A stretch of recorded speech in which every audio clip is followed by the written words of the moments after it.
Di Flores, jejak kehidupan sebuah bangsa manusia purba tiba-tiba terputus, seolah mereka lenyap di telan bumi tanpa sisa.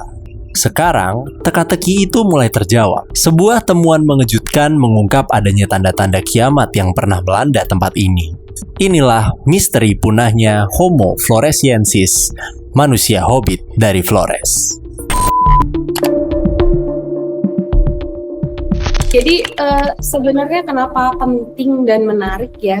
Karena yang namanya hobbit atau Homo floresiensis ini kan hanya ditemui di Indonesia aja gitu ya. Apalagi di daerah Wallacea ya. Di Flores itu pertama kali, dan mungkin sebetulnya penyebarannya itu ya di seluruh Wallacea sampai di Sulawesi juga. Kita masih belum tahu ya yang Sulawesi gitu, tapi kalau misalnya kita lihat trennya bahwa di Wallacea kita sudah ketemu Homo floresiensis, kemudian di Luzon juga ada Homo luzonensis yang yang ukurannya juga kecil gitu ya, jadi yang mini-mini ini gitu. Dan kita juga melihat ternyata nggak cuma manusianya aja gitu yang kerdil, tapi di sini juga kita bisa melihat beberapa jenis gajahnya atau stegodonnya yang kerdil gitu. Jadi secara evolusi ini sangat unik gitu, karena ini berkembang hanya di daerah Wallacea saja. Kita masih belum tahu yang daerah timur ya, tapi sampai sekarang kan kita di daerah Jawa, Sumatera belum pernah ditemukan yang seperti ini gitu. Di tempat-tempat lain juga belum pernah ditemukan yang seperti ini. Jadi fenomena kerdil ini ya, fenomena manusia kerdil, kemudian hewan-hewan lain yang juga mengalami pekerdilan ini, kita hanya ketemu di area-area Indonesia di bagian tengah, yang mungkin kita masukkan Filipina juga gitu ya.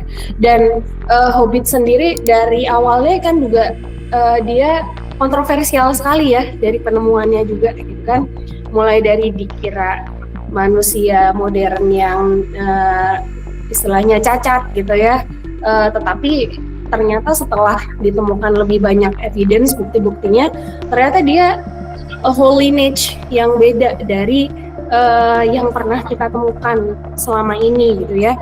Tidak mirip juga dengan Homo erectus yang awalnya kita mikirnya dia bentuk kerdilnya dari Homo erectus gitu ya, atau bentuk kerdilnya dari manusia modern. Ternyata tidak gitu. Jadi masih banyak sekali walaupun temuan evidence-nya sudah banyak ya teman-temannya, tapi ternyata sampai sekarang kita masih belum tahu bagaimana dia asal usulnya, line evolusionernya, apakah pernah ketemu sama kita juga gitu kan, maksudnya sebagai as a species ketemu dengan manusia modern gitu. Jadi masih banyak sekali yang belum ter-uncover gitu ya dari hobbit ini gitu.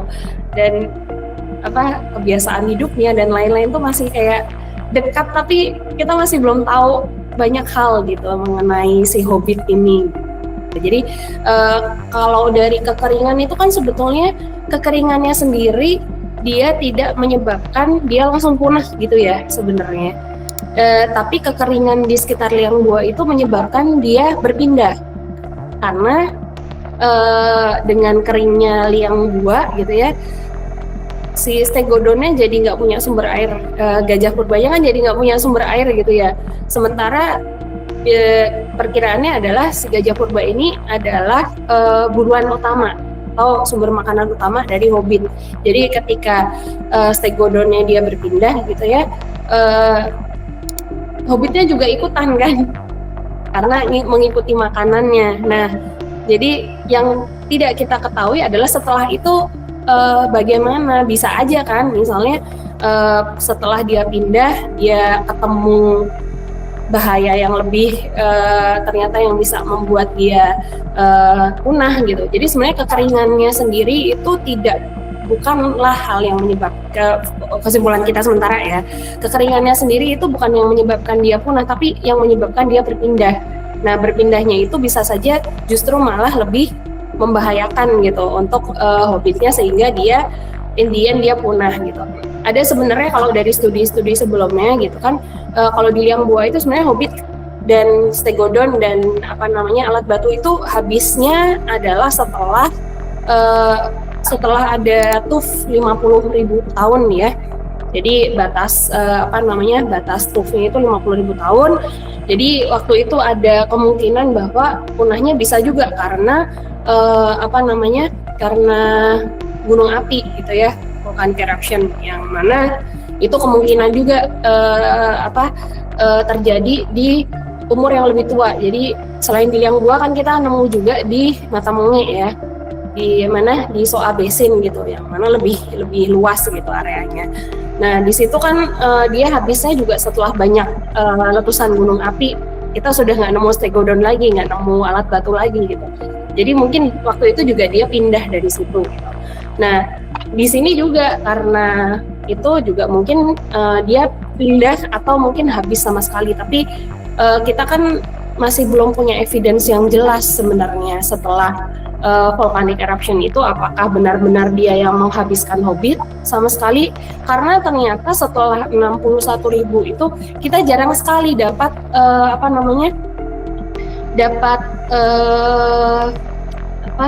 stegodonnya juga semakin dikit ya setelah 61.000 itu. Jadi kebanyakan stegodon kita ketemukan di level yang mana sesuai dengan level 61, dan setelahnya itu jadi lebih, bukannya habis sama sekali tapi jadi lebih minimal gitu. Jadi secara hati-hati kita ingin menyimpulkannya, jadi bisa saja dari kekeringan juga.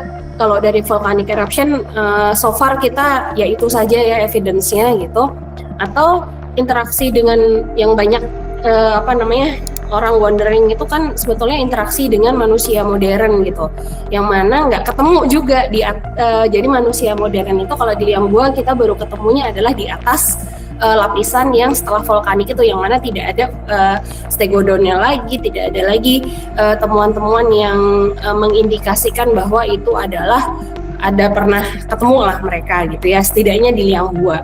Nggak tahu di tempat lain, mungkin karena ya kering gitu, terus dia hobbitnya jalan-jalan kemana dekat pantai, ternyata udah ada manusia modern. Terus ya apa cerita-cerita yang biasa terjadi apabila ada penduduk asli kemudian ketemu pendatang, ya bisa aja mungkin kena penyakit lah, diburuk lah, kalah saingan lah, dan lain-lain gitu. Jadi tapi itu kan masih masih hipotesis kita, yang mana kita belum dapat evidence-nya sampai sekarang. Jadi sampai sekarang ya evidence yang kita punya adalah 61 kering, dia jalan keluar gitu. Setelah itu we don't know what happened gitu.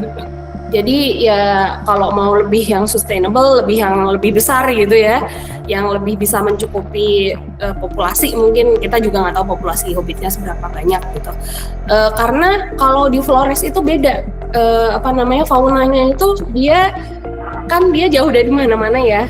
Flores itu secara geografis itu istilahnya yang bisa ke situ hanya yang bisa renang gitu kan. Dan ternyata yang bisa sampai di situ pilihannya nih, kalau faunanya yang menemani hobbit itu paling besarnya stegodon florensis ini. Kemudian selain stegodon itu ada reptil, yang dua-duanya reptilnya itu sebetulnya reptil predator semua ya, yang besar-besar, misalnya komodo dan buaya, which is ya tidak mungkin kalau misalnya berburu itu untuk makanan gitu kan. Yang lain-lainnya burung. Ini kan kalau istilahnya berburu burung itu setengah mati ya Mas ya. Apalagi banyak juga burungnya ternyata yang vulture, yang ukurannya lebih besar daripada hobbitnya sendiri gitu. Kemudian ada juga tikus. Jadi pilihannya sedikit sekali gitu. Istilahnya kita sebagai manusia, mereka sebagai hobbit juga milihnya oh ya udah yang ukurannya besar, yang diburu pun kebanyakan pasti yang masih muda kan, karena pergerakannya masih minimal sekali dibandingkan yang sudah dewasa. Jadi kalau dari temuan-temuan di gua nih biasanya kita dapetnya kebanyakan individunya individu muda, karena ya mungkin lebih gampang diburu kan. Masih gampang, secara ekonomis juga mereka mendapatkan daging juga lebih banyak gitu dibandingkan kalau misalnya tikus udah ngejar-ngejarnya susah gitu. Dapatnya cuma seupil gitu. Kita itu tidak abadi ya ternyata. Jadi istilahnya mereka pun kesulitan gitu dengan populasi yang mungkin tidak sebesar kita sekarang gitu. Dengan krisis iklim yang mereka hadapi pada saat itu bisa membuat mereka jadi punah gitu, atau ya yang mendrive kepunahan mereka selanjutnya gitu. Apalagi kita yang mana kita jumlahnya jauh lebih banyak populasinya dibandingkan manusia pada masa itu gitu kan. Jadi kalau kita tidak bijak dalam memanage sumber daya ini, apalagi dengan krisis iklim yang sekarang, kita tuh ya macam-macam kan challenge-nya, yang banjir lah gitu ya.